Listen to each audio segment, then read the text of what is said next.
The Temple of Komombo. Komombo is a small town located on the west bank of the Nile, between Edfu and Aswan city. The temple stands on a small hillock overlooking the Nile.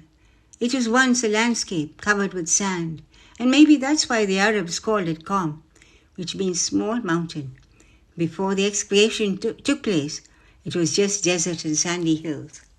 The temple is dedicated to two different deities, the local crocodile-headed god, Sobek, and the falcon-headed, well-beloved god of Egypt, Horus. Hence the temple has two sets of courts, halls, sanctuaries, etc. Apart from the fact that this is a twin temple, it is actually a bit like the temple of Edfu. Until recently, the Nile was infested with crocodiles. The Egyptians believed that if they worshipped an animal, it wouldn't attack them. So they had a pool here where the crocodiles were looked after and worshipped.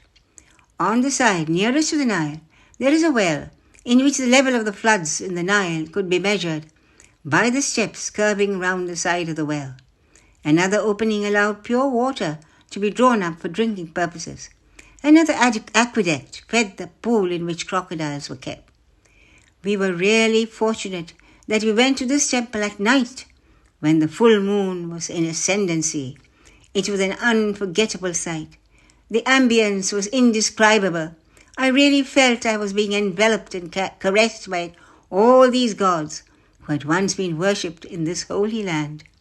A huge, bright red moon rose slowly over the temple. I chased the moon in between the huge pillars, which cast their dark shadows, which slowly became shorter and shorter as the moon rose higher and higher.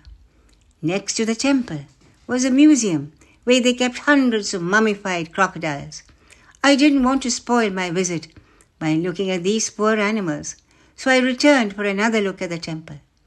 By this time the moon was right up, and everything looked as if they had been frozen into a timeless, spaceless vista, which would remain the same forever. Thus our temple visits ended with this glorious vision of a mixture of a man-made wonder and the magnificence of nature's beauty. Aum Tat Sat.